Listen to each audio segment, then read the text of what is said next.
Swipe left, swipe right. Repeat again and again. Do you know who Sean Rad is? Well, I will not be surprised if you answer no, but what if I ask you, do you know what is Tinder app? This is a totally different thing.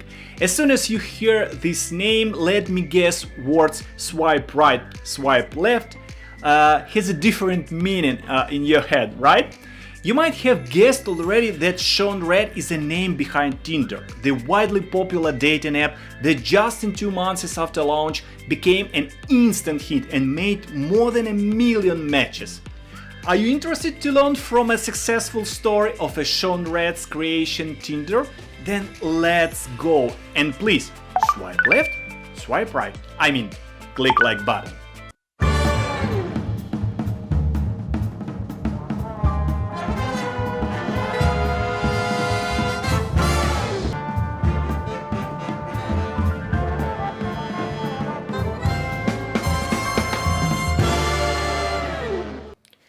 Hi guys, Dmitry Bondar there. I'm continuing my series about successful US immigrants and entrepreneurs. It helps me better understand where to invest my money in companies, industries, or sometimes in the wisdom of some bright people. Today I'm gonna talk about rather unexpected personality, an Iranian-born American Jewish Sean Rad. Is a man behind Tinder, but also a guy is known for quite controversial interviews which can only be described as what not to do when you are CEO of a big company. But despite this fact, he is still a man whose path is worth telling. Launching Tinder in 2012, nobody could even predict that it would become a sensation on college campuses all across the nation and gain recognition from tech's elite. A common fact about successful worldwide CEOs is that most of them were interested or committed to their industry from the very beginning. But it's not the case of Sean Rad. He never showed any interest neither in the tech field nor entrepreneurship, but he had always been interested in solving specific problems. In his podcast interviews with Business Insider, he said, I didn't start this journey saying I want to start a business or I want to be an entrepreneur. I just want to solve problems, and one thing led to the next. This is why he first tried to begin his career in entertainment, but he was quickly disillusioned with the inner workings and switched to the tech industries later. First failure and the first success came quickly. Tinder wasn't Sean Rad's first creation. Before, he had already tried himself in developing tech products. When Rad joined the University of Southern California, he found out that using different accounts for communication can be very frustrating. He saw a problem in jumping from screen to screen when receiving work, study, and personal emails. To eliminate this, he challenged himself creating a unified commerce platform called Orgo, O-R-G-O-O, and it seemed to become an up-and-coming project as within the first 3 months it accumulated over 1 million sign-ups. But after some time, Orgo got wrapped up in some IP issues with another company and Sean Rad had to shut it down. The product didn't make it big, and that was the first painful failure Sean Rad learned, but it didn't affect his desire to walk his way, working on the problems and eliminating them. A year later, in 2006, sophomore Sean started his second tech project, AD.ly, a platform that facilitated celebrity social media branding. Getting a valuable lesson from Orgo failure, for his second project, Adly, he dropped out of prestigious USC without any hesitation, and that let him be fully immersed in developing of Adly. And my parents, who never got to see me graduate, are sitting in the audience with your parents. Congratulations. Thank you. Woo! Mom, I told you I could do it. He stated that to succeed, you have to be fully committed to one thing and dedicate all your time to it. Later, he joined another company, Hedge Labs. Sean Rad went back from CEO to a simple employee in charge of Cardify, a retail card loyalty app. According to Sean Rad, he preferred Hedge Labs over his own startup creation because he knew it was a great place for me to experience and find that one thing I love, he said. At Hedge Labs, Rad had two ideas to develop, Cardify and Tinder, but he ended up shelving Tinder to pursue Cardify that was done in a couple of months. Submitting Cardify app to the App Store, the team had to wait at least 90 days to get approved. This extra time Sean had decided to use to build Tinder that later was called Matchbox. To develop Tinder, Sean Rad had invited his university friend Justin Martin, who gladly agreed to join and became responsible for marketing. The whole Cardify team switched to work on Tinder, and later Rad confessed, "Right away, within days, we knew we had something great." Therefore, when Hedge held a hackathon, Rad's team had presented Tinder, and later it paid off. This app's based on the hot or not concept and was chosen as a winner, and since that time Rad entirely concentrated on developing it.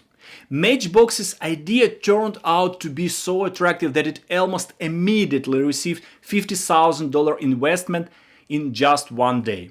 Only in 3 weeks, Matchbox turned into Tinder, a polished version of the product which was ready for launch. Martin, his co-founder, who had a deep connection with numerous student fraternities and knew how they ticked, had decided to promote the app among students, helping them connect to someone they liked but, were hesitate to talk. I think you know what I'm talking about. Starting the promotion at the University of South California, USC, Rad created a phenomenon with the school campus. After that, they did the college by the college thing, going to every fraternity and sorority in Los Angeles, then in San Diego, then Orange County, and every school they could cover. But Tinder didn't launch in Silicon Valley. We launched Tinder right here at USC.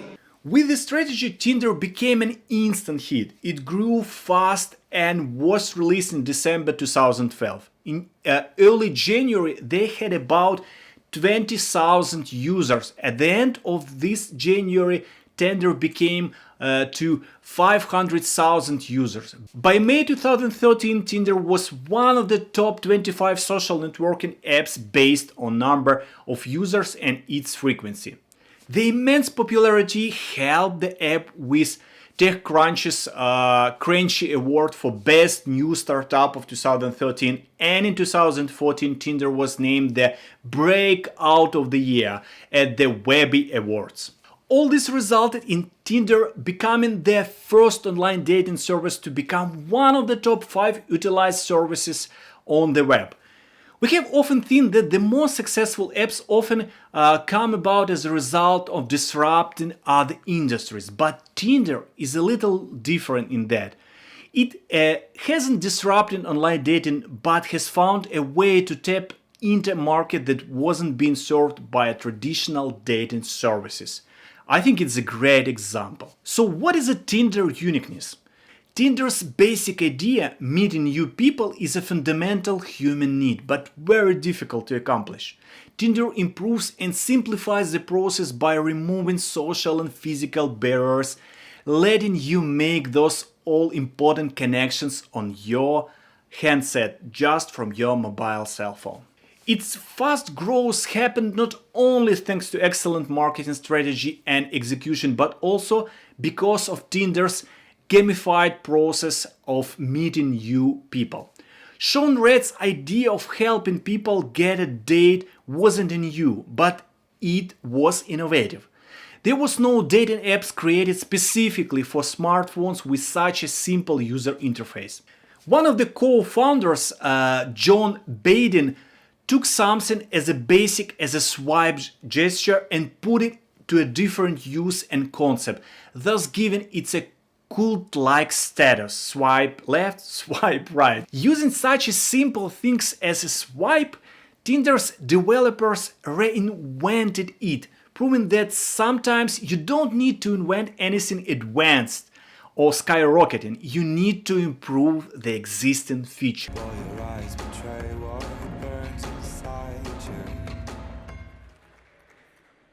Thank you for swiping right.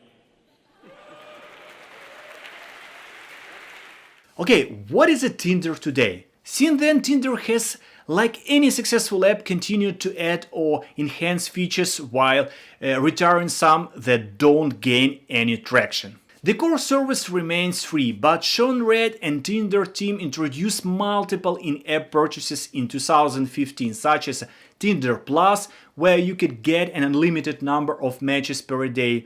In 2015, Tinder launched Rewinding, the ability to go back to rejected profiles if the user senses they made a mistake, something previously impossible on the app. In March 2017, Tinder launched a web version of dating app called Tinder Online, enabling people to access Tinder using their desktops. On August 2018, the Match Group declared Tinder had reached more than 3.7 million paid subscribers, up 81% over the same quarter in 2017. As for the second quarter of 2019, Tinder had 5 million paying subscribers. Tinder's subscriber growth led Match Group's shares to the best single-day gain in their industry on August 7th, adding more than 5 billion to its market capitalization. Wow, what a great story. During Tinder's existence, its creator Sean Rad stepped down from the position of CEO 2 times. The first time a huge blow was caused by a lawsuit filed by one of the co-founders, Whitney Wolfe, Heard against Rad's best friend Justin Martin. But Sean Rad was back at the helm just 6 months after the controversy to step down from his CEO position again in 2016, and this time for good. Rad was asked to give up his seat for someone new who had more experience to help scale the company. I remember a board member coming into town and asking me to go for a walk. As we turned a corner, I remember him looking at me and saying, "Sean, the board thinks we need to bring in a more experienced CEO. It's time for a change." And that was it. I was out, and in the most public way possible. A few months later, another board member came in to see me. He also wanted to take a walk. Now, you'd imagine by now I've learned that if a board member wants to take an impromptu walk, it's best to run in the opposite direction. And Rad took it as the most important lesson in his life, learning two life-changing things. First, being at the top means asking the right questions and getting the right people together who each are imperfect in their ways. And the second, always remember why you are doing this. Sean Rad and his Tinder is a perfect example of how a successful mobile app doesn't need to disrupt. They don't always need to change how we do certain things. Sometimes all they need to do is find a niche or sector that is underserved by an existing business model, shifting away from a disruptive and a predatory relationship to a symbiotic one that serves as much large market. That's all for today. I hope you like this video, and my question of the day: have you ever tried to swipe left, swipe right? Be honest with me. Leave your comments below. Have a good day, guys.